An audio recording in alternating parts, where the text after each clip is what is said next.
vous êtes sur RTL. Et avant voilà, la musique que vous reconnaissez, les grosses têtes. Non, c'est pas l'heure des grosses têtes. Non, c'est pas l'heure des grosses têtes. Elle était courte l'émission aujourd'hui. C'est la valise. Ah, c'est la valise. La valise, je vais rajouter un cadeau dans la valise. Alors attention, écoutez bien. Des raquettes. Un énorme colis de croquettes d'alimentation Whiskas. Les chats ne peuvent résister aux recettes Whiskas. En plus d'avoir un goût exquis, chaque repas est équilibré et fournit à votre chat tous les nutriments, toutes les vitamines et tous les minéraux dont il a besoin.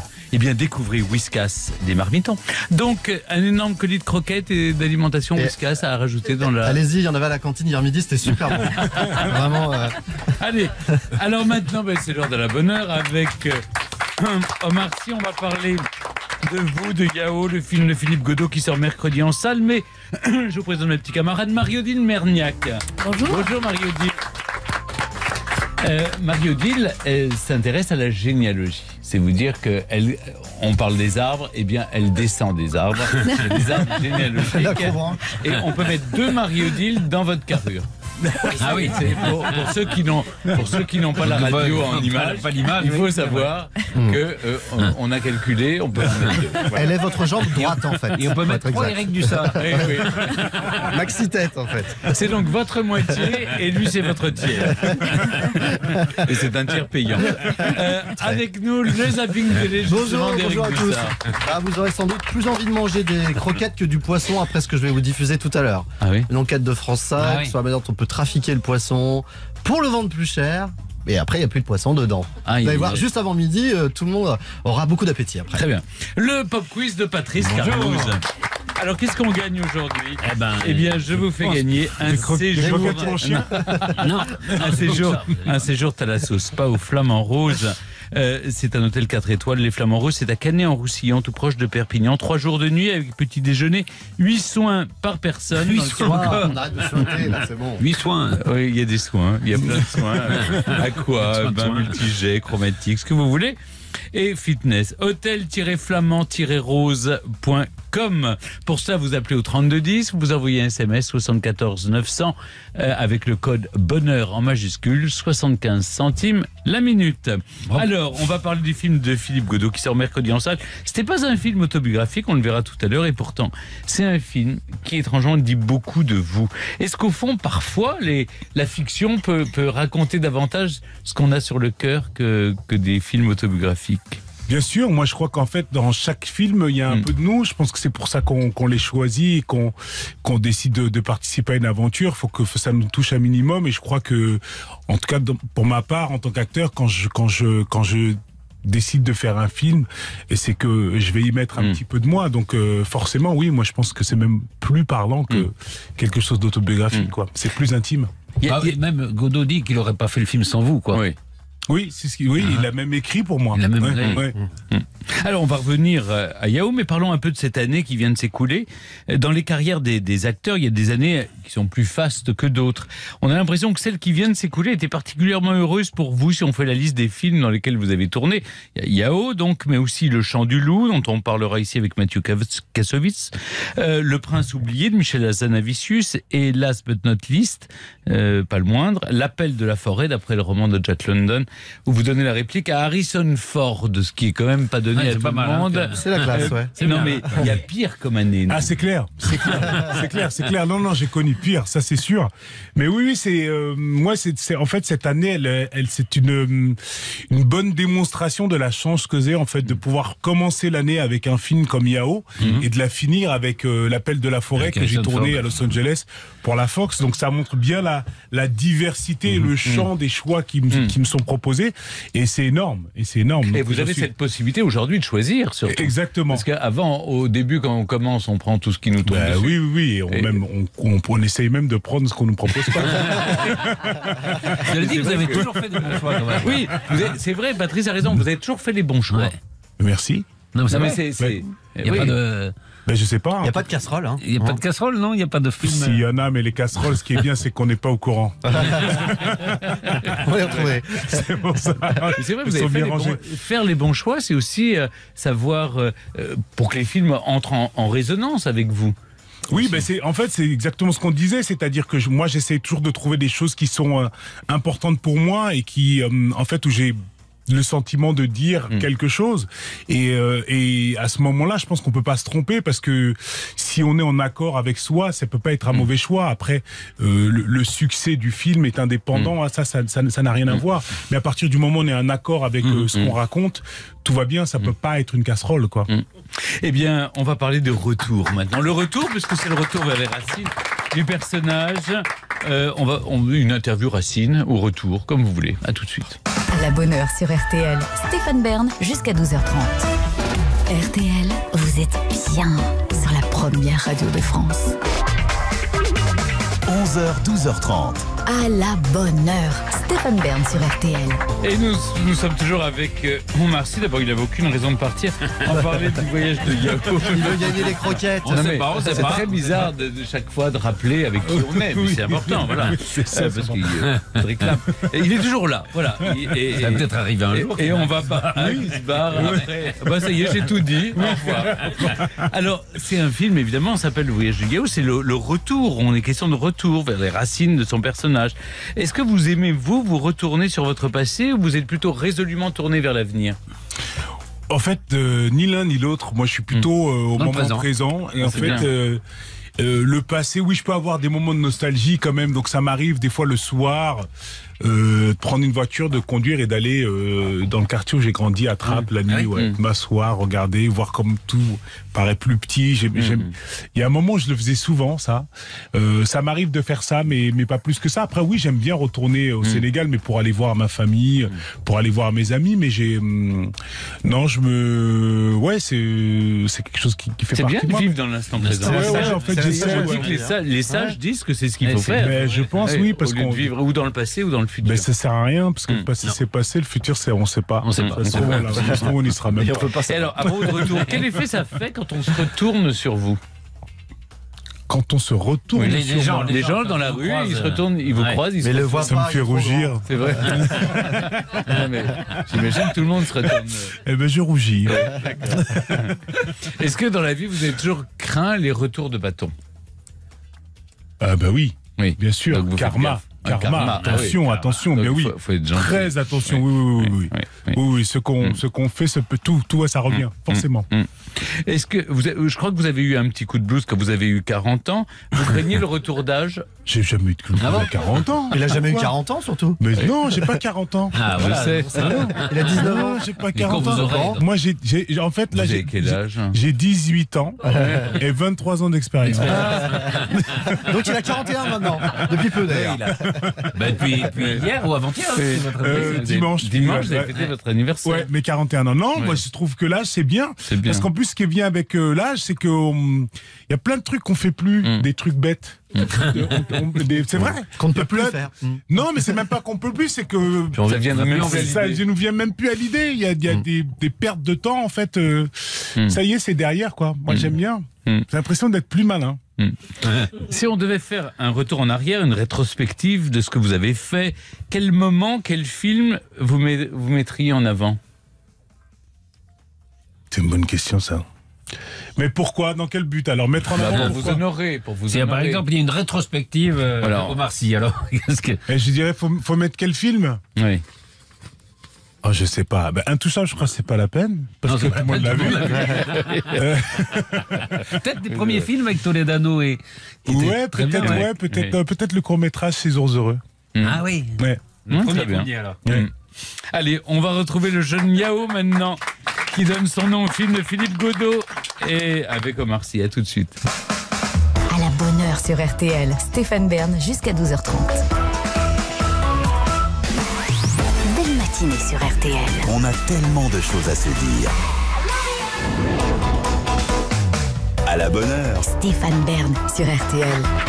Et nous sommes toujours avec Omar Sy pour parler du jeune Yao qui donne son nom au film de Philippe Godot. Yao, alors je vous raconte l'histoire, c'est un jeune garçon sénégalais, il a 13 ans. Il apprend que l'un des acteurs qu'il admire, Seydou Tall, c'est le personnage que vous interprétez, va venir à Dakar pour la sortie du livre autobiographique qu'il vient d'écrire. Et cet enfant va fuguer, organiser son voyage pour aller à la rencontre de son héros. Alors, d'abord, comment ce film est arrivé dans votre vie ? Et parce que il l'a écrit sur mesure, au fond, en pensant à vous. Oui, en fait, Philippe est venu me voir, Philippe Godot, le réalisateur, auteur et producteur. Est venu me voir il y a... Comment ? Avec vous, producteur. Oui. Et coproducteur. Et donc du coup, il est arrivé, je crois, il y a 6 ans pour me parler son envie de faire un film sur l'Afrique, ce que ça évoquait pour lui. Il voulait savoir quel était mon lien avec l'Afrique, etc. Et donc on s'est rendu compte qu'on avait plein de choses en commun et que évidemment ce qu'on avait envie de raconter autour de ça était pas loin. Donc il m'a dit, écoute, je reviendrai avec un scénario. Et il est revenu avec l'histoire de Yao. Donc oui, il a écrit en pensant à moi et je pense que l'envie de faire il m'a même parlé du film avant même d'écrire le scénario. Donc c'est comme ça que ça a commencé. Finalement, il est arrivé avec cette histoire de Yao que j'ai trouvé super et puis après on a travaillé comme ça jusqu'au moment. C'est beau, c'est très touchant, très émouvant. Alors au début, votre personnage, Seydou Tall, cet acteur d'origine sénégalaise mais qui n'a jamais mis les pieds dans son pays puisqu'il est né en France, il rêve d'emmener son propre fils avec lui. Et puis comme il est en conflit avec la mère de l'enfant, bon, ça ne peut pas se faire. Et il va découvrir en Yao, donc c'est interprété par le jeune Lionel Basse, qui est vraiment formidable, incroyable le gamin. Et c'est une sorte de fils de substitution. Et du coup, ce voyage qui devait être initiatique pour son fils devient initiatique pour lui-même. Exactement.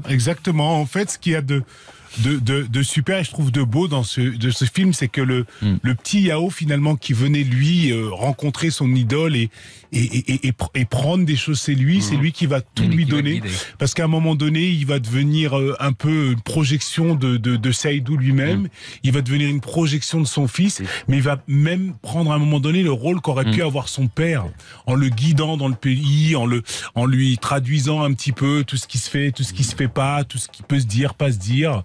Devenir interprète aussi, donc ce môme il va avoir un rôle très très important à 3 facettes pour Seydou. Il va même à un moment donné aussi récupérer son rôle de père avec cet enfant-là. Je trouve que c'est assez beau ça. Alors, c'est très beau et puis je crois que ça jette des passerelles dans beaucoup d'enfants qui sont français et qui ont comme vous des origines, par exemple sénégalaises, vont se sentir concernés. Et d'ailleurs le film est dédié à votre père parce que vous avez connu le Sénégal très jeune, je crois, à l'âge de 6 ans. Ouais, la première fois j'avais 6 ans. Ouais. La première fois j'avais 6 ans. Après j'y suis allé régulièrement. Et donc oui, j'ai pas le même rapport au Sénégal que mon personnage.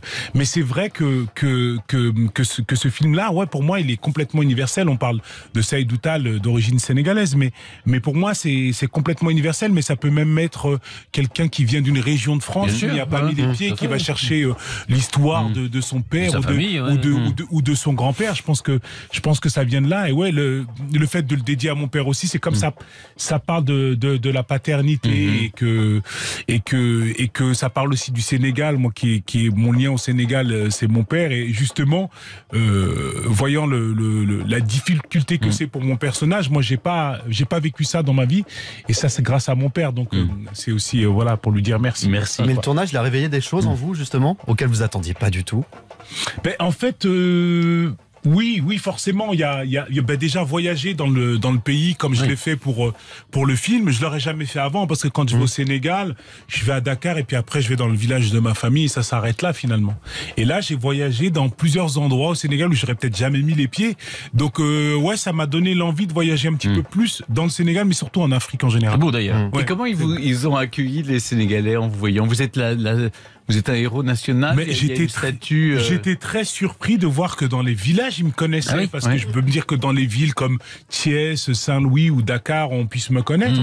Mais dans les villages, ils me connaissaient. Et ça, c'était assez surprenant et très chaleureux. Et puis Et puis l'accueil était assez, c'était agréable, c'était très agréable. Il y a une réplique dans le film où l'on dit de votre personnage qu'il est bounty, c'est-à-dire noir à l'extérieur et blanc à l'intérieur. C'est le cas de beaucoup de gens d'ailleurs qui sont nés en France. Il y a un homme politique béninois, mais qui a été aussi, je crois, l'un des collaborateurs de Laurent Fabius, qui disait « J'ai passé la première moitié de ma vie à être considéré comme un noir par les blancs et la deuxième comme un blanc par les noirs. » Est-ce que vous avez eu c'est vrai une question que pose le film aussi, c'est le regard des autres. Bien sûr, et c'est pour ça aussi que j'adore ce film, c'est que il pose à un moment donné cette question-là qui se pose pas du tout. Mais parce que quand j'entendais plus petit qu'on disait si t'es pas content, retourne dans ton pays. Mais en fait la réponse c'est que c'est pas si évident parce que dans le pays d'origine, mais même si on retournait dans le pays d'origine, on n'est pas forcément vu comme quelqu'un d'ici, et que finalement les gens qui sont, on va dire, binationaux, ils subissent des préjugés et ils ont un regard porté sur eux des deux côtés, et ça j'ai l'impression que ça se sait pas vraiment, quoi. Et donc c'était intéressant de dire ça comme ça, En tout cas, c'est bien de savoir d'où on vient, pour très savoir important où on va, et ce film en parle avec beaucoup de poésie, et c'est très beau. Merci. Et puis ça va conforter votre place, hein. Je rappelle que dans le dernier classement du JDD, vous êtes le numéro 2. Bon, il y a Jean-Jacques Goldman qu'on peut pas détroner. Non, c'est impossible. D'ailleurs, on n'a pas. Vous avez été numéro 1. Oui, numéro 1 aussi. Oui, on va dire c'est un numéro 1 bis parce que Goldman, ça fait 8 ans qu'il est là, Jean-Jacques Goldman. Mais voilà, vous êtes numéro 2, c'est pas mal quand même. C'est même très bien. C'est très bien. Oh, ça c'est un titre qui devrait avoir quelque chose. Ça c'est Earth, Wind & Fire, non? Ouais. September. RTL. On a tellement de choses à se dire. RTL. À la bonne heure. Marie-Odile descend de l'arbre. Alors Marie-Odile, c'est votre moment quand vous descendez de l'arbre. Elle descend de sa cabane. De l'arbre généalogique. Oui. Alors déjà, j'aime bien le précise. Je précise, parce que l'adresse dans les vrais arbres n'est pas, surtout les arbres africains qui sont immenses. C'est très très dur de grimper. C'est dur. Sur un baobab, Oui. Et surtout d'en descendre. Et la généalogie, ça compte beaucoup en Afrique. Ça compte aussi beaucoup dans les pays scandinaves. Et on parlait des âges tout à l'heure. Non, simplement pour l'âge, justement. On considère, par exemple au Soudan ou en Islande, qu'on est un adulte que si on sait réciter 10 générations en ligne directe. Donc je pense qu'on a tous moins de 18 ans ici. Oui. Ah oui, moi je rajeuni, oui. Vous sauriez? Non, j'avais peut-être 5 ou 6. Ah oui. Vous êtes adolescent alors. Voilà. Ouais. C'est bien. Ouais, parce qu'en fait, oui, c'est vrai. Nous, on a les griots pour ça, en fait. En Afrique, il y a les griots qui tiennent le calendrier, c'est pas l'arbre généalogique, ils savent le réciter. Et chaque famille a une famille de griots qui sait réciter. C'est génial. Ouais. Marie-Odile n'aurait pas de boulot en Afrique. Oui, c'est ça. Elle est griotte. C'est une tradition. Ou alors elle est griotte. Elle est griotte. Mais c'est une tradition orale ou on l'écrit? Non, c'est justement c'est oral. C'est oral, et donc justement c'est les familles de griots qui sont garants de garder la mémoire. Il ne faut pas avoir des pertes de mémoire. Voilà, et le risque c'est que ça se perde. Et Family Search, par exemple, est en train d'enregistrer tous ceux qui le veulent oralement pour garder la généalogie vivante de ces mémoires orales, pour remettre par écrit ces mémoires orales. C'est ce que j'ai fait moi en fait. C'est bien. Ah oui. On est très impressionnés. Là, j'étais voir le griot de la famille et j'ai tout enregistré. Ah, génial. Ouais, parce que le truc, c'est que aujourd'hui, même les jeunes, les jeunes qui font partie de famille de griots, ils ont envie de faire autre chose. Ils n'ont pas envie d'être le porteur de la famille des trucs. Ils ont envie, pareil, d'être sur Instagram. Ils ont peut-être envie d'être Stéphane Bern. Oui, non, il y a peu de gens qui ont envie d'être. Il faudrait faire griot. Non, mais ils ont envie de faire autre chose de leur vie. Donc c'est comme ça peut se perdre. À cause de ça, on se perd. Et alors côté généalogie, prénom et nom, puisque j'étudie aussi les prénoms et les noms, Omar, ça signifie le plus grand.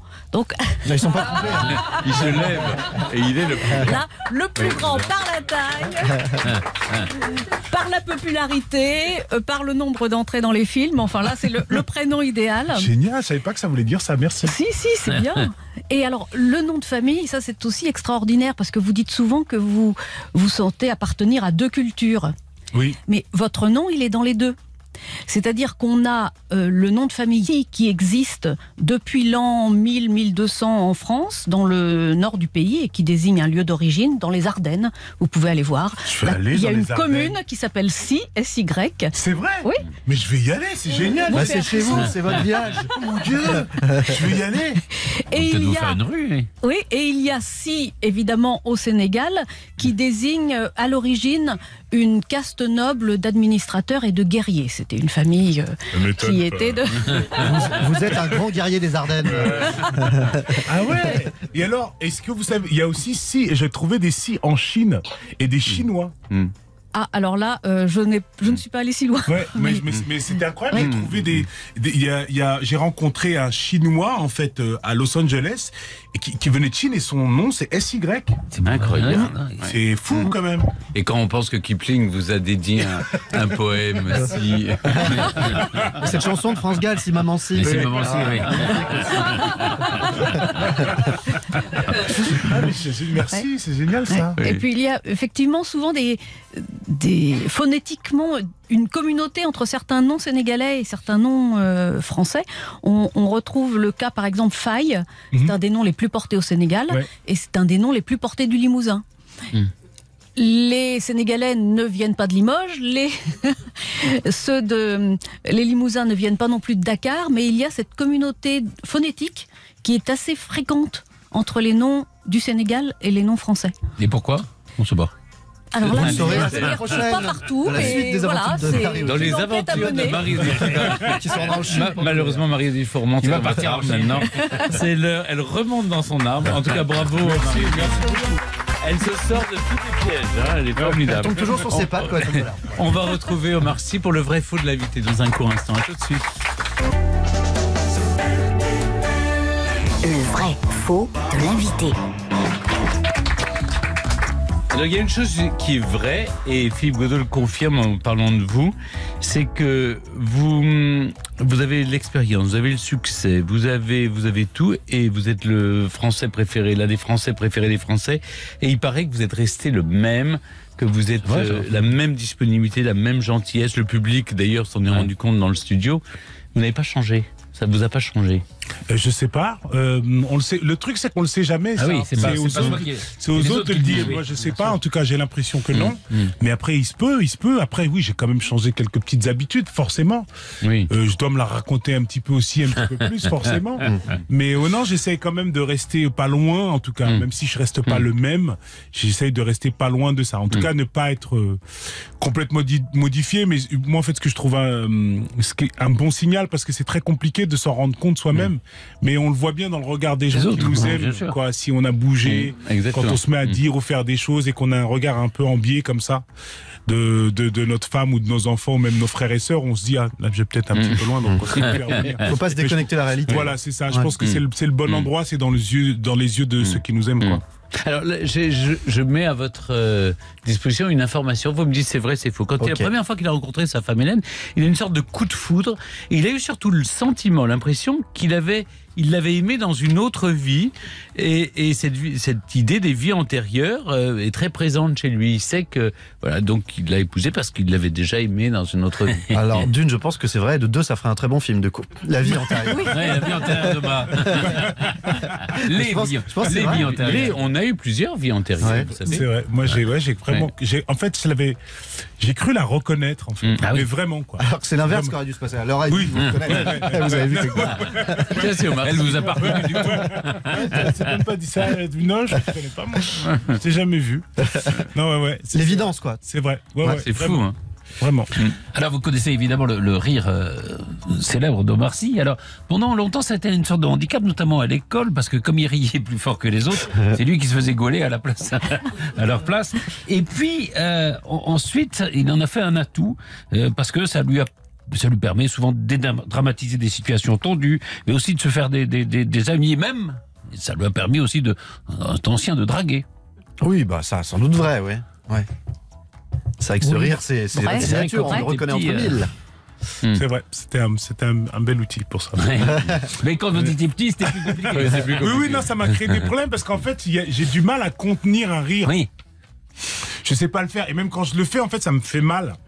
quand je me retiens de rire, en fait, j'ai mal. Je souffre vraiment.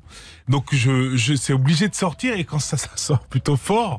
Et je me faisais tout le temps avoir, quoi. Mes potes faisaient des conneries, me faisaient marrer. Et je prenais tout le temps, parce que je riais plus fort que les autres. Le paratonnerre. Omar a 3 talents culinaires. Le barbecue, quand vous êtes aux États-Unis, il faut savoir faire le barbecue. Les pancakes, aussi très important. Mais aussi la soupe aux choux. Une recette qu'il expérimente depuis une vingtaine d'années quand il avait vu Louis de Funès. Voilà, elle est là la connerie. Donc les deux sont vrais. Et le troisième, évidemment, la soupe aux choux. Je pense que c'est faux. Vous savez ça. La soupe aux choux à Los Angeles, je suis pas sûr que ça cartonne. Mais c'est très bon. Remarque, c'est détox. Ça peut plaire. Oui, mais encore faut-il trouver des choux. Oui, c'est ça. Les magasins. Il n'y a pas de choux. Si, il y a des choux. Il y a des choux. On a vraiment cette discussion là. Il y a des choux. Oui, mais c'est bien. C'est bien, oui. Si jamais on va. Les gens ont des choux. Il y a des gens. Il y a peut-être des gens qui ne vont pas à Los Angeles en se disant il n'y a pas de choux. Et finalement, il y a des choux. Et il y a même cette salade qui est très célèbre là-bas, qui est le kale, en fait, qui est un chou kale. C'est un chou mi-chou, mi-salade. Mi-salade, mi-chou. C'est pas quelqu'un comme dirait Michou. Michou, mi-salade. Chou, mi-salade aujourd'hui. C'est bon de moi. Mais en attendant, vous savez pas faire la soupe aux choux, c'est pas vrai. Non, je sais pas la faire. Un dernier. Bon, si vous voulez. Vous savez que quand il a décidé de devenir acteur, était évidemment un peu inquiet. Ils l'ont été assez longtemps. Même à la sortie d'Intouchable, ils étaient encore assez inquiets. Alors, il y a eu le César. Alors, le César, là, ils se sont dit, là, bon, ça va. Ça va peut-être marcher pour lui. Ah oui, ils ont été rassurés tardivement. Oui, les parents sont inquiets longtemps. Oui, ça c'est vrai. C'est vrai. Surtout, c'est pas un métier, je m'en rends compte. C'est pas vraiment un métier. Oui. Parce que pour mes parents, un métier, c'est avec un CDI.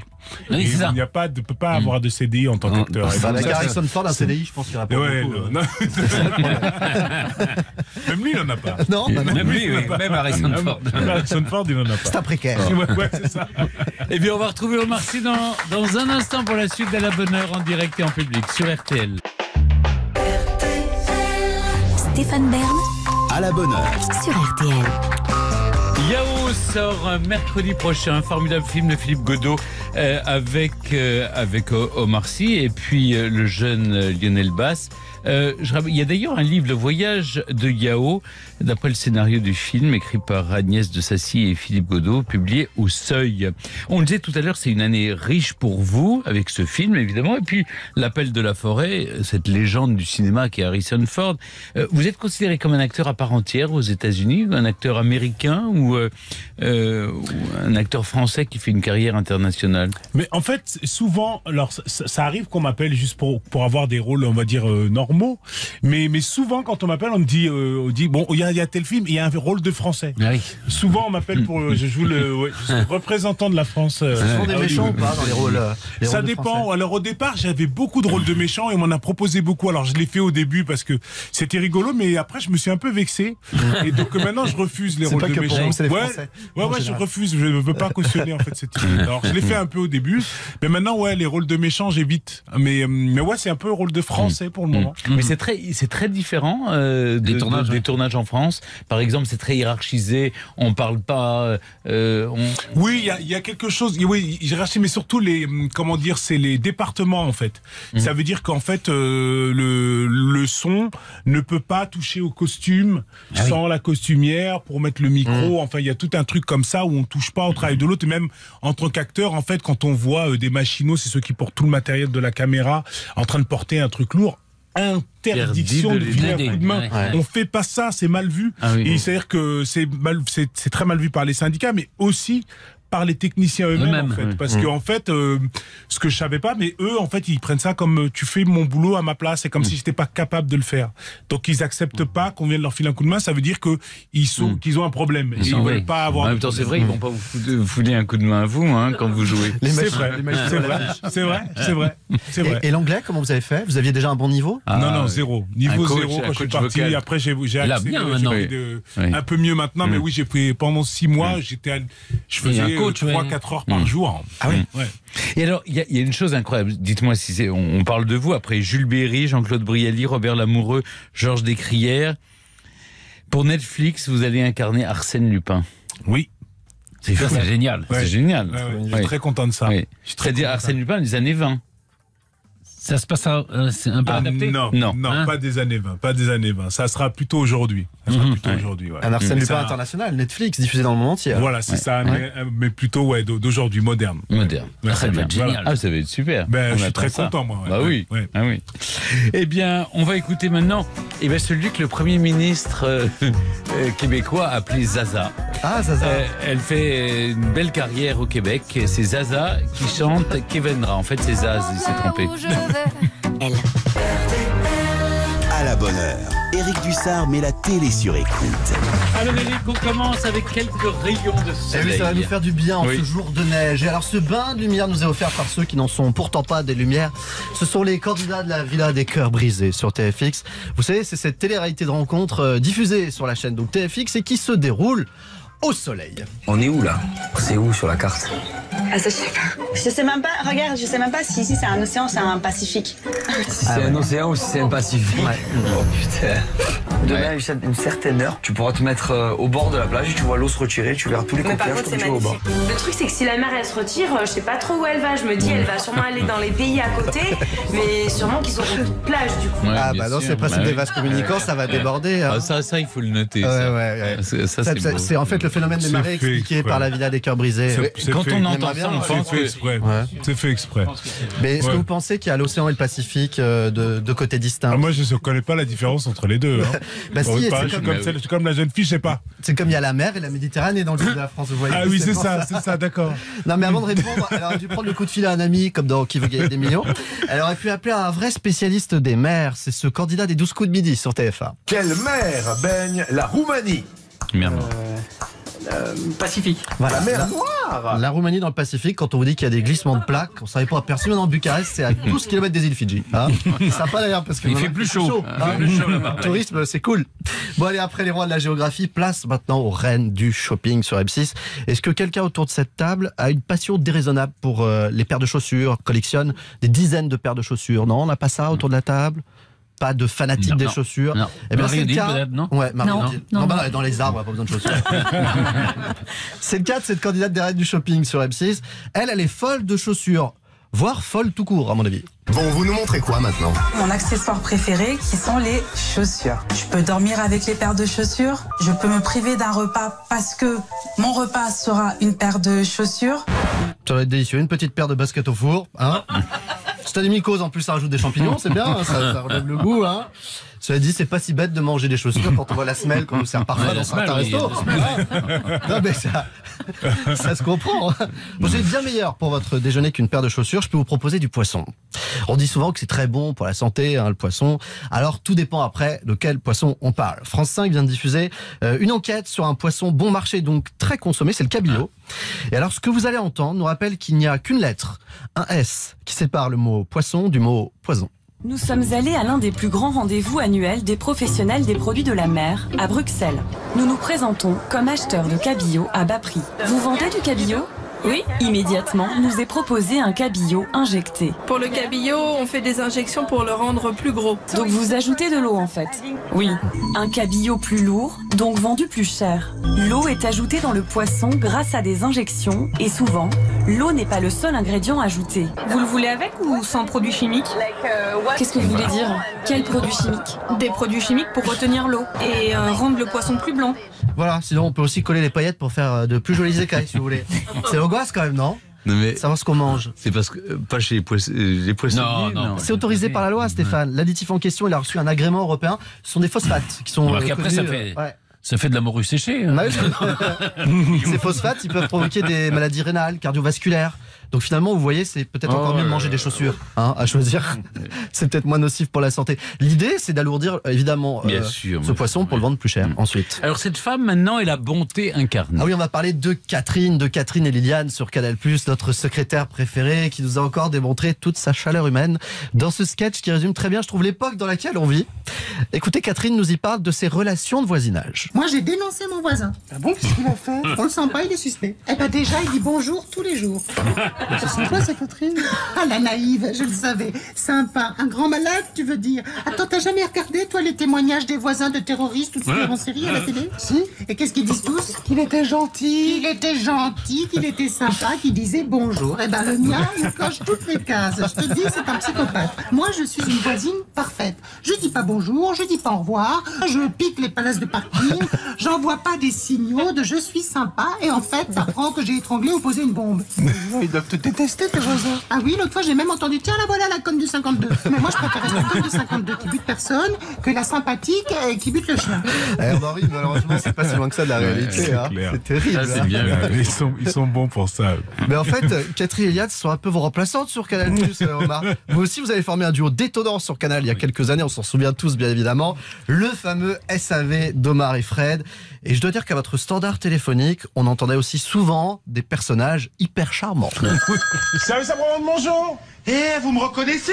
Non. Mais c'est moi au cinéma. Il y a de la place partout. Bah non. Je viens me mettre derrière vous comme ça avec mes jambes. Et je fais bien mes genoux dans le fauteuil pour que vous ne soit pas bien. C'est moi, super connard. Super connard. Ah oui, c'est moi.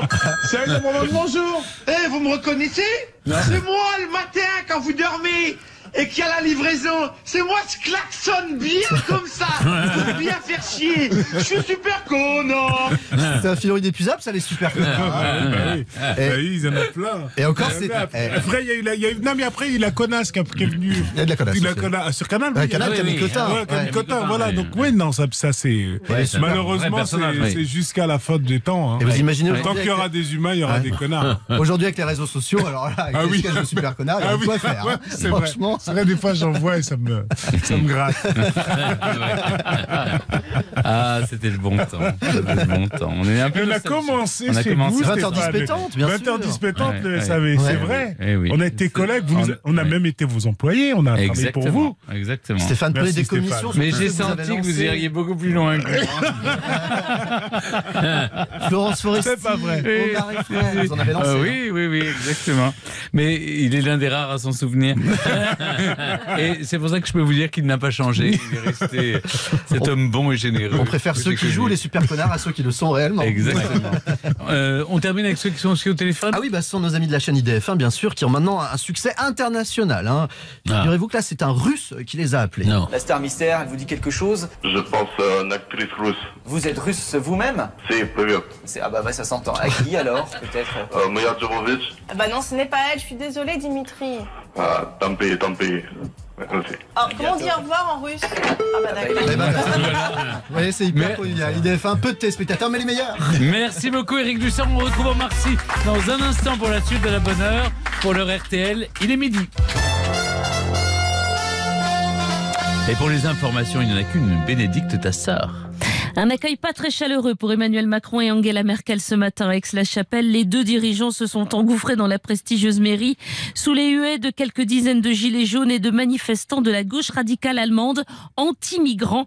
Le président français et la chancelière allemande ratifient aujourd'hui un traité entre nos deux pays, un texte pour encore plus de coopération. Et dans le même temps, l'Élysée dénonce, je cite, les fausses annonces scandaleuses qui circulent sur le traité avec cette phrase en préambule: non, l'Alsace et la Lorraine ne quitteront jamais la France. Des mensonges, souligne Emmanuel Macron lui-même. Toujours aucune nouvelle d'Emiliano Sala, pas de traces de l'avion de tourisme disparu hier au-dessus de la Manche avec à son bord l'ex-joueur du FC Nantes. L'Argentin était venu hier à Nantes dire au revoir à ses coéquipiers avant de rejoindre son nouveau club à Cardiff. 2 hélicoptères, 2 avions de secours et un bateau sont actuellement sur la zone de recherche près de Guernesey. Le match de Coupe de France entre l'Entente Sanois Saint-Gratien et Nantes qui devait se dérouler demain est reporté. On rappelle une dernière fois les pronostics de Bernard Glass pour les courses à Cagnes-sur-Mer. Le 16, le 9, l'As, le 5, le 8, le 7, le 11 et le 2. La dernière minute, c'est le 2 Golden Bridge. La météo pour cet après-midi avec cette alerte orange à la neige qui est valable jusqu'à demain matin, 6h. Une accalmie temporaire, mais les flocons vont revenir à nouveau par l'ouest en fin de journée. Giboulées nombreuses en Normandie et sur l'ouest de la Bretagne. L'épisode de neige actuel, lui, se décale vers la Champagne, la Bourgogne jusqu'à Auvergne-Rhône-Alpes avec une faible épaisseur sur le sol. De la neige aussi sur tout le massif central. centrale, entre 3 et 8 cm d'épaisseur. Sur les Alpes et le pourtour méditerranéen, une journée calme et ensoleillée. Des averses neigeuses en Corse, un peu de pluie en fin de journée sur le Languedoc-Roussillon. Le deuxième épisode de neige est donc attendu la nuit prochaine dans la moitié nord. Les températures 0 à 4 degrés sur un bon quart nord-est du pays, 5 à 10 degrés sur une petite moitié ouest et jusqu'à 13 degrés près de la Méditerranée. Toutes les infos pratiques sur cette alerte orange à la neige, les conséquences sur les transports en commun, sur les routes, c'est à suivre sur le site rtl.fr. On rappelle par exemple qu'en Ile-de-France, la nationale 118 est fermée et pour les touristes, la Tour Eiffel est également fermée. Rendez-vous également sur le site rtl.fr pour la question du jour. Prostitution, faut-il abroger la pénalisation des clients? La loi prostitution est aujourd'hui devant le Conseil constitutionnel. Dans une demi-heure, donc RTL Midi présenté par Christelle Rebière. Et puis à 13h, les auditeurs ont la parole au 3210. Bonjour Pascal Praud. Bonjour Bénédicte. Évidemment, cette question, prostitution, faut-il abroger la loi pénalisant les clients? Avec cette deuxième question, la prostitution relève-t-elle de la liberté d'entreprendre ou de l'esclavage sexuel? Eh bien, c'est le Conseil constitutionnel qui répondra, qui examine aujourd'hui un recours contre la loi d'avril 2016 qui pénalise les clients. Vous pouvez nous appeler au 3210. C'est une question sociétale, j'ai une question fondamentale sur laquelle je pense tout le monde a un avis. Marlène Schiappa chez Cyril Hanouna, est-ce que c'est sa place? Est-ce que c'est une bonne chose? Est-ce que c'est une manière de toucher un autre public? Et pourquoi pas d'être efficace? Vous pourrez également donner votre avis, 3210 entre 13h et 14h. Et puis, évidemment, tous les sujets du jour. La neige, notamment. La neige en hiver, surtout. Oui. Très étonnant. La neige en hiver, mais la neige, c'est beau la neige à Paris. C'est beau, nous on a c'est ça que moi j'aime.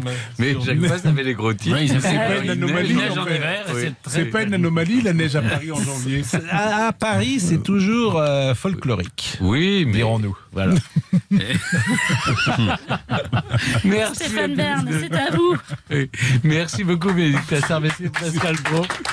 Mais nous sommes toujours avec Omar Sy, mais c'est vrai, chaque année, je me rappelle, on a fait beaucoup de SAV comme ça, où c'était la même chose en fait, en hiver, il neigeait, et puis c'était l'été, il fait chaud. C'était les titres, et puis voilà, et l'été, il fait chaud. Il fait chaud en juillet, dans l'inquiété. Alors la chaleur, c'est un peu dingue quand même. En tout cas, on vous retrouve dans ce film, Yao, qui a un charme évidemment, qui a une poésie qui est très beau, bouleversant. Merci. Avec ce jeune comédien qui est incroyable. Hein. Lionel Bass. C'est son premier film. C'est un jeune Saint-Louisien, sénégalais de Saint-Louis, un collégien qui a fait le casting. Philippe Godot a vu, je crois, 600 mômes et il a retenu que lui. Et il a vraiment de la chance. Irrésistible. Il est irrésistible. Il est irrésistible. C'est un gamin très attachant et beau gosse en plus. Comment c'est marrant dans la vie. Il a l'air marrant. Il est très marrant. Et d'une insolence. assez insolent. Il est pas loin de se la raconter. J'ai envie d'être connu, etc. Quand on lui a demandé, vous le trouviez comment, Marcy, avant de jouer avec lui? Bof. C'est ça. Il ose tout. C'est ça. Oui, c'est drôle. Oui, c'est très drôle. Moi, je l'adore pour ça. Et donc, il y a le film, il y a le livre aussi, Le Voyage de Yao, d'après le scénario du film Yao, écrit par Agnès de Sacy et Philippe Godot, et c'est publié au Seuil. On va vous retrouver dans un instant, on va parler patrimoine, et vous avez choisi, je ne sais pas si c'est pour me faire plaisir, les jardins du château de Versailles. Oui, on va chez Stéphane. Non, c'est pas moi. Ça appartient à toute la France, mon cher Eric. À tout de suite. Je vais prendre le buisson alors. RTL. On a tellement de choses à se dire. Douce France, RTL à la bonne heure. cher pays de mon enfance, Souvenirs d'enfance. bercé de tendre insouciance. Alors justement, on parle patrimoine. J'imagine, j'avais d'abord une question, Omar. Quand on est aux États-Unis, à Los Angeles, qu'est-ce qui manque le plus de la France? C'est les fromages, c'est de voir des immeubles un peu jolis. Sa famille, ses amis d'abord. Oui, d'abord. Après, oui, le fromage et le pain. Le fromage et le pain, c'est pas bon là-bas. Oui. C'est pas bon. C'est tout pareil quand on regarde et quand on mange, c'est pas du tout la même chose. Après, oui, là, il manque, oui, évidemment, l'architecture. On a l'impression d'être Los Angeles, ça peut être une grande zone industrielle pour nous. Donc il y a rien de très joli. Mais j'ai la chance quand même de venir assez régulièrement et de pas laisser le temps à la France de me manquer. Et le foie gras, c'est fini en Californie. Hein. Ça y est, c'est définitivement interdit. Oui, c'est interdit. Mais interdit à l'achat, mais vous pouvez en prendre dans les bagages. Non. Si je vais passer à la douane avec du foie gras. Non, c'est fédéral. Ah oui, c'est compliqué, ça rigole pas. C'est interdit. Déjà, il rigole pas la douane. Ça rigole pas. Non. C'est la déjà pas de viande. Ah bon. Aucune viande. Non.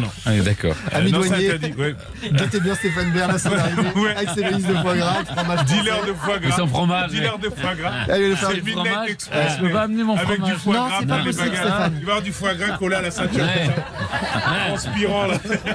Vous allez être placé en quarantaine sanitaire, puis en tôle. Vous auriez pas un peu grossi? Une ceinture explosive de foie gras. 12 heures de vol avec le foie gras. Vous avez choisi dans la section patrimoine les jardins du château de Versailles. Oui. Pourquoi? Parce que c'est très très beau et c'est un souvenir d'enfance en fait. Moi j'ai grandi à Trappes, pas très loin de Versailles, et c'était les sorties scolaires régulièrement. On allait au château de Versailles et c'est vrai que ce jardin il est très bien fait quand même. C'est magnifique. Et comme moi j'avais pas de jardin chez moi, je me disais c'est génial d'avoir un jardin. Je me rendais pas compte que c'était les jardins d'un château. C'est choisi plus petit. Et c'est vrai qu'ils ont été en plus dessinés par André Le Nôtre qui était le jardinier du roi et Louis XIV. Et puis évidemment c'est. Et on peut acheter aussi aussi des légumes. Des légumes, oui, le potager du roi. Qu'il faudrait restaurer d'ailleurs, le potager du roi. Mais c'est la Quintigny. La Quintigny, exactement, qui s'occupait du potager du roi. Mais on peut aussi participer à des bancs maintenant, enfin pas de bancs bourguignons, des vrais bancs BANC avec un S à la fin, puisqu'il y en a plusieurs, pour restaurer les bancs du parc du château de Versailles. On peut mettre son nom. Ah bon? Enfin, on ne le met pas soi-même, on paye. Et puis on paye, on a un petit nom dessus. Il ne faut pas taguer, on tague pas les bancs. Mais ce qui est beau, c'est le jardin de fleurs aussi. C'est-à-dire qu'il y a des fleurs. Je trouve que c'est encore plus beau. Vous n'êtes pas d'accord, près de Trianon. Quand on est près du Grand Trianon, moi j'adore là, c'est ma partie préférée de Versailles en fait, tout l'arrière. Mais parce que là, c'est parce que c'est là où j'ai besoin de vous, Stéphane. C'était cette partie-là qui était plus à Marie-Antoinette. Là. Exactement. Derrière le Grand Trianon, il y a le petit Trianon et le hameau de la Reine. Et là c'est un jardin plus à l'anglaise. Et c'est beaucoup plus fleuri, beaucoup plus de couleurs. Et là, on se dit j'aime les fleurs. Oui. Là, on se dit j'aime les fleurs, absolument. Et c'est vrai que c'était l'époque de Rousseau, Jean-Jacques Rousseau, qui prenait le retour à la nature. Donc c'est vrai que la nature reprend ses droits. Alors que la période Louis XIV, au contraire, il fallait domestiquer la nature. C'est bien, très droit, réglé. C'est le jardin de la Française. C'est super beau, c'est bien réglé, tout ça. Mais c'est vrai que les ça fleurs, manque. Elles nous dominent pas. C'est le Haussmann des jardins, en fait. Oui, c'est ça. Et d'ailleurs, non, mais c'est vrai. Et puis, c'était un mélange. Il fallait qu'il y ait des fleurs à toute saison, que ça soit beau et que ça sente bon. Que ça sente bon, mais aussi que, en fait, on sent bien que c'est comme si c'était pas fait exprès, en fait. C'est là où c'est une sensation particulière. Et tous les 100 ans, eh bien, on replantait. Donc Louis XVI avait replanté, Louis-Philippe ensuite a replanté. Et puis comme on avait un peu oublié, il y a eu une tempête en 99, je crois. C'est ça. Et là, ils ont tout arraché, ils ont été obligés de replanter. Oui, ça s'entretient en fait, une forêt, un jardin. Et c'est Monsieur Baraton, notre célèbre Alain Baraton, qui est jardinier en chef de Versailles. Oui. Exactement. Et c'est magnifique. En tout cas, allez-y, on peut se promener dans. Et le hameau de la Reine a été rénové. A été rénové, oui. Grâce au mécénat. Grâce au mécénat de Dior, je crois. C'est vrai que c'est magnifique. C'est clinquant. Il faut que j'y retourne. C'est pas allé depuis très longtemps. Ah mais on peut y aller. Oui, allons faire une petite visite à Versailles. Avec plaisir. Avec vous, ça devait être quelque chose d'exceptionnel. Mais c'est vrai. Mais oui. Mais on le fait vraiment. Mais je le fais, bien sûr, et je le fais gratuitement en plus. Alors, avec plus de plaisir encore. Mais pas aujourd'hui parce qu'elle a neige. Aujourd'hui, il neige. Aujourd'hui, ça craint. Et puis vous plantez pas de groupe. À votre prochaine visite en France, je vous emmène au château de Versailles. Avec plaisir, on fait ça. Mais ne vous trompez pas d'horaire, à 15h30, c'est la visite en japonais. Il faut prendre en français. Oui, ça ne parle pas japonais du tout. Bien. Mais on fait ça. Bon, vous parlez l'anglais. George Ezra, vous connaissez George Ezra? Oui. Shotgun. C'est un tube. RTL.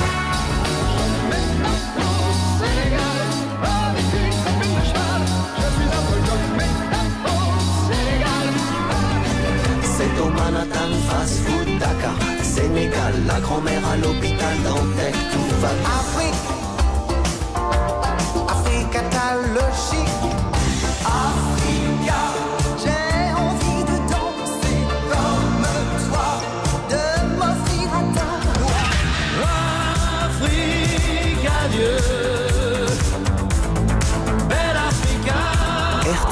À la bonne heure, c'est le pop quiz.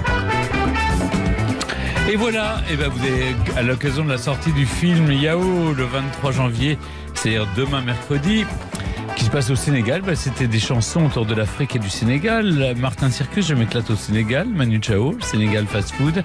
David Cohen, Afrique. Rose Laurence, Africa. Michel Sardou, Afrique. Adieu. Alors Omar, vous allez jouer pour faire gagner un auditeur. Et cet auditeur, c'est Christophe. Et qui est dans le Haut-Rhin. Bonjour Christophe. Bonjour. Bonjour. Vous nous écoutez, je suis sûr que vous nous écoutez tous les jours sur RTL. Ah, tous les jours, dans le camion, tous les jours. Vous êtes dans le camion là ? Oui. Vous êtes garé. Je suis à l'arrêt, je fais ma coupure. Ah super, génial. Très bien. Alors on va essayer de vous faire gagner. Alors il est dans le Haut-Rhin et étrangement, moi je vais défendre les couleurs d'une auditrice qui elle est dans le Bas-Rhin. Bonjour Sophie. Oui, bonjour Stéphane. Bonjour. Bonjour à toute l'équipe. Bonjour.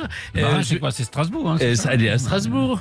Oui, tout à fait, oui. Voilà, donc c'est le Haut-Rhin contre le Bas-Rhin et c'est Omar contre moi. Et je rappelle que c'est pour faire gagner un séjour de vacances Thalasso Spa au Flamand Rose de Canet-en-Roussillon. Très bien. Voilà. Allez, alors c'est parti. Haut-Rhin représente. Alors on va essayer de deviner. D'abord c'est une personnalité, une première personnalité. J'ai déjà songé à mon épitaphe, à ce que je mettrais sur ma tombe. Avant de s'éteindre, il était bien allumé. Je crois qu'il marqué ça, c'est pas mal.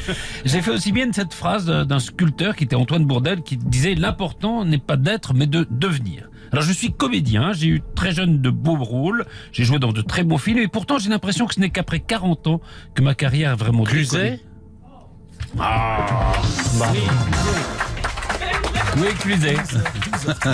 C'était beau ce qu'il disait, donc j'écoutais. Je me suis fait avoir. Omar respectait le travail de l'artiste. Voilà. Pardon. C'est beaucoup plus de représentation en plein milieu comme ça, monsieur. C'est quoi qui a été décisif ? Je vais être plus au taquet. Qu'est-ce qui a été décisif, Stéphane ? Et qui a aussi joué, alors il a joué évidemment 40 ans. Il a joué aussi avec Philippe Godot. Oui, bien sûr, le premier film de Philippe Godot. Les deux premiers d'ailleurs, Un dernier pour la route et 11-6, les deux précédents de donc il y avait deux points communs. Oui, il en a fait. Ça veut dire qu'il faut que pour être égalité avec François, il faut que j'en refasse un avec. Voilà. Alors là, on va chercher une personnalité. Alors je vous le dis tout de suite, qui est décédée. Voilà. Je suis né au début du XXe siècle et je vais avoir une double carrière, presque une double vie. J'étais d'abord un élève très doué, notamment en français et en latin. On m'a conduit à Paris, à Louis le Grand, puis à la Sorbonne, et j'ai passé une licence, puis une agrégation de lettres, de grammaire, très exactement. Mes copains d'alors s'appelaient Georges Pompidou, Paul Gutou, Henri Kefelec. J'étais mobilisé pendant la guerre dans le 31e régiment d'infanterie coloniale, et puis je serais fait prisonnier par les Allemands à la Charité-sur-Loire. Après la libération, je milite dans des partis politiques de gauche, notamment à la CFIO, ce qui me vaudra de rejoindre l'Assemblée nationale, puis de devenir secrétaire d'État sous la 4ème République. Et François Mitterrand ? Non. Ministre dans les premiers gouvernements de Michel Debré sous la 5e. Une chose que je ne vous ai pas encore dite, c'est que je suis né à Dakar. Et que le 5 septembre... Elisabeth Guigou ? Non, elle est morte. Je deviendrai... Elle n'est pas morte. Hashtag gêne.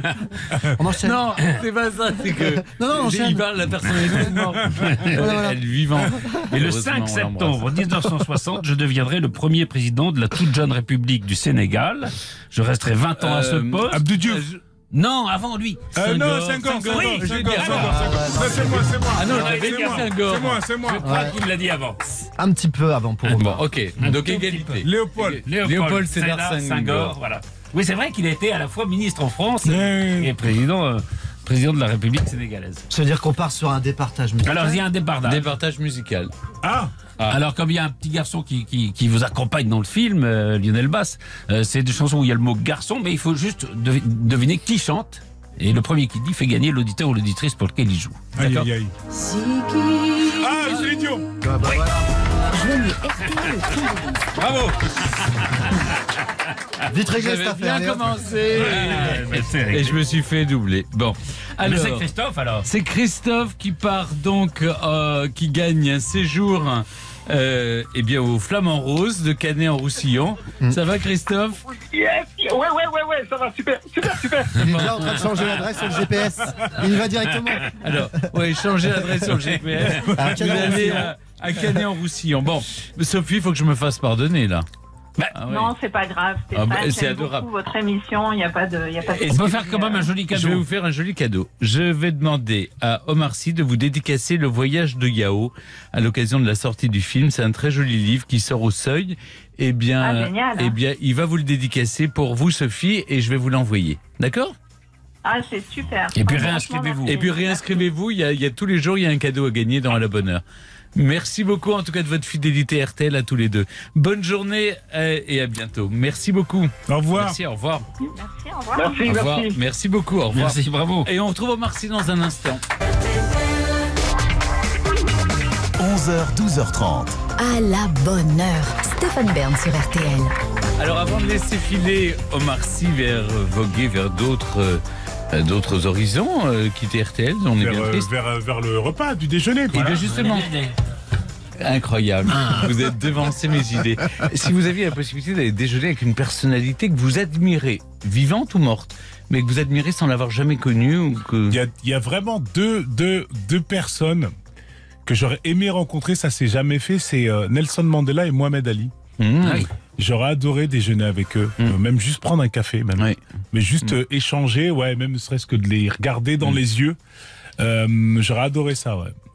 Parce que de légendes. Parce que voilà, c'est des légendes pour ce qu'ils ont vécu, pour leur sagesse aussi, pour leurs combats menés et tout ça. Et puis surtout à la fin de leur vie, il y avait une forme d'apaisement. Je pense que c'était le bon moment pour leur poser des questions, quoi. Et le moment où ça aurait pu se faire, en fait, c'était le bon moment parce que il y avait ce truc de la sagesse, de la vieillesse. Ça s'est pas fait. J'étais vraiment à un coup de fil près de rencontrer Mohamed Ali. C'est vrai ? Et ouais, par sa fille et malheureusement ça s'est pas fait, non. Voilà, mais j'aurais adoré déjeuner avec ces deux personnes. Ah bah ça je peux comprendre. C'est sûr, ouais. Puis surtout en même temps, ça aurait été drôle. Ils sont sans doute vus. Mais oui, c'est ça qui aurait été encore plus amusant. En tout cas, merci Omar. Merci. C'est toujours une joie de vous accueillir. Merci. Omar Sy, vous êtes vraiment... Il n'a pas changé, je vous le dis, c'est le même. Merci. Eh oui. Yao, ça sort mercredi, c'est-à-dire demain. Formidable film de Philippe Godot avec le jeune Lionel Basse qui il va vous faire rire, vous faire il y a des émouvoir. actrices aussi formidables. Des actrices formidables, oui. Diawara. Fatima Diawara, elle est aussi chanteuse. Exactement. Merci en tout cas d'avoir été avec nous. Demain, nous serons avec Jean-Marie Perrier pour l'exposition à la Grande Arche de la Défense consacrée à ses photos. Il y aura un live des Franglaises, même pour l'heure RTL. Il est midi.